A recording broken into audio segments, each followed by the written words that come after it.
Dans un instant, nous allons vous présenter une entreprise qui est en train de s'imposer dans le nord-est des États-Unis avec un produit de haute technologie, des stellites dentaires. Vous voulez savoir de quoi il s'agit? Demeurez avec nous.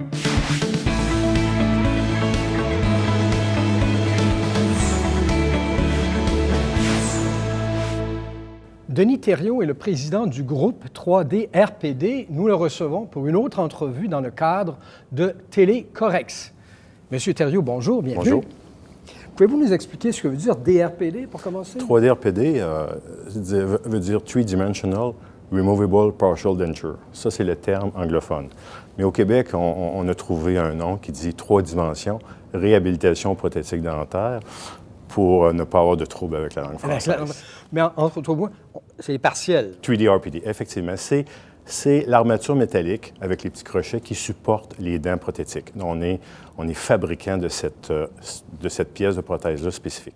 Et cette partie-là du travail, évidemment, on sait maintenant l'importance et les soins que les gens apportent à leur dentition. C'est assez pour avoir fait croître une compagnie comme la vôtre? Oui, ce qu'on se rend compte dans le domaine dentaire, c'est que présentement, on travaille beaucoup sur les couronnes, on travaille beaucoup sur les implants, mais on oublie finalement qu'aux États-Unis, entre autres, la demande est de 2,7 millions par année de stellites dentaires, bon an, mal an, depuis les 15 dernières années. Et on a les mêmes statistiques pour les 15 prochaines années. Quand vous parlez de stellites dentaires, c'est la pièce en question. C'est ça, c'est effectivement. Et on sait aussi qu'il y a de moins en moins de laboratoires dentaires. Les gens sont de moins en moins intéressés. Il y a moins de prothésistes dentaires. Donc, il y a une niche, il y a un créneau de marché que personne ne s'est occupé. Et c'est assez pour que, ayant fait vos preuves ici, vous décidiez de vous lancer à l'assaut du marché américain. Oui, parce que finalement, 3D RPD est le seul centre de fabrication qui utilise des technologies 4CAM avec des équipements d'impression au laser. Et je vous dirais mondial, on a découvert ici au Québec la technologie pour fabriquer ça. Donc, la fenêtre d'opportunité pour nous était importante, étant donné que nos preuves étaient faites au Canada. On a fait de la veille stratégique aux États-Unis, mais on s'est rendu compte que finalement, il n'y a aucun autre joueur, sauf 3D RPD, qui était présent au Canada. Donc, on a sauté dans la grande aventure américaine.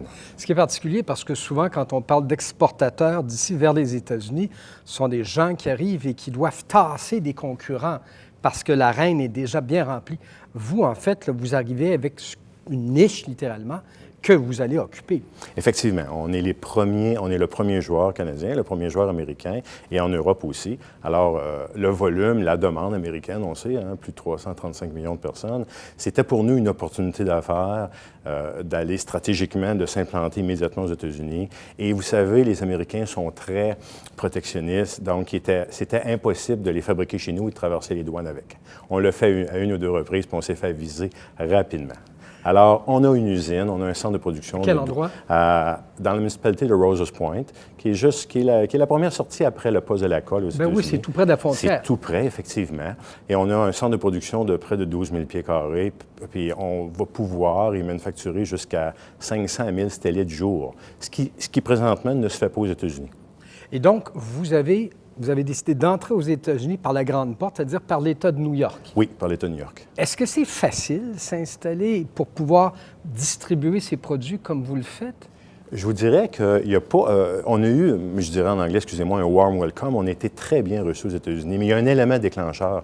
Et je trouve un peu cocasse aujourd'hui, et puis à vrai dire, je trouve ça très intéressant, que ce soit la Fédération québécoise des chambres de commerce, parce que l'élément clé pour lequel on a décidé d'aller aux États-Unis, c'est grâce à la Chambre de commerce de Plattsburgh.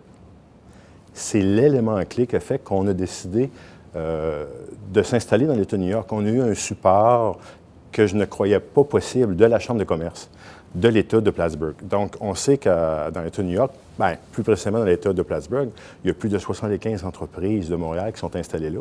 Et je me demandais pourquoi. Ce sont des facilitateurs. Ce sont des gens qui nous ont aidés, supportés. Écoutez, ils ont même préparé notre ouverture officielle. Alors, c'est une chambre de commerce qui est excessivement dynamique et je vous dirais que c'est la raison pourquoi. Mais en même temps, une fois que vous êtes parti là, vous l'avez dit, vous avez un pied aux États-Unis. Ça vous est possible maintenant de déployer vos activités et enfin d'aller chercher de nouveaux marchés. Oui. Écoutez, présentement, on produit près d'une centaine de stellites. Écoutez, il y a 2,7 millions à faire par année. Et sur ce nombre-là, il y a un dumping vers la Chine qui est important. Le gouvernement américain a décidé, il y a 2 ans, d'instaurer une loi protectionniste, c'est-à-dire que le gouvernement a décidé d'arrêter le dumping de toutes les prothèses dentaires américaines de la Chine vers les États-Unis. Donc, nous, bien entendu, on est producteurs.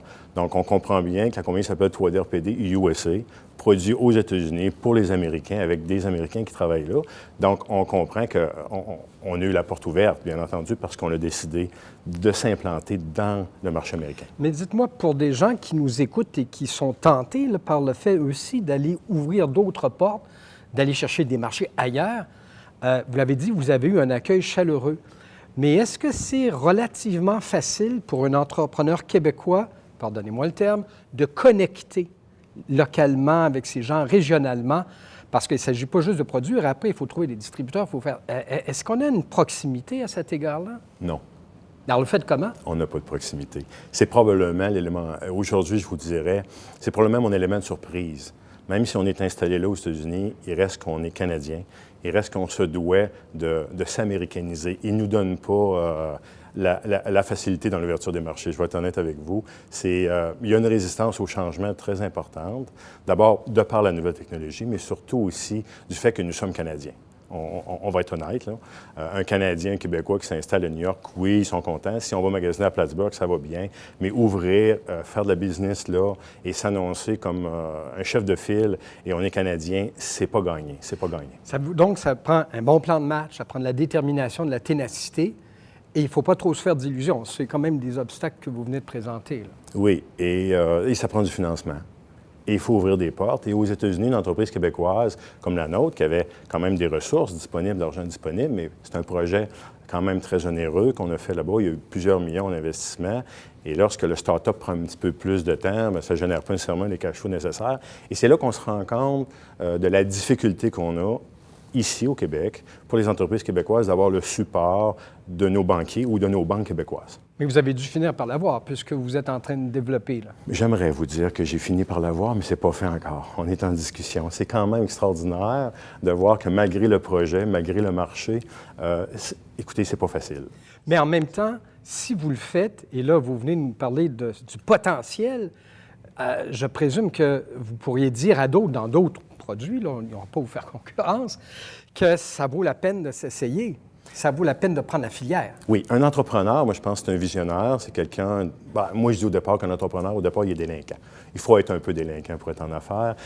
Moi, ce projet-là, je l'ai fait à 52 ans. J'avais déjà d'autres entreprises, ça allait bien. On a tout recommencé. Et je me sens comme si j'avais 23 ans ou 24 ans à mes débuts comme entrepreneur, parce qu'on recommence tout au complet aux États-Unis. Oui, c'est une belle aventure, mais c'est pas facile. C'est pas facile. Il y a des contraintes.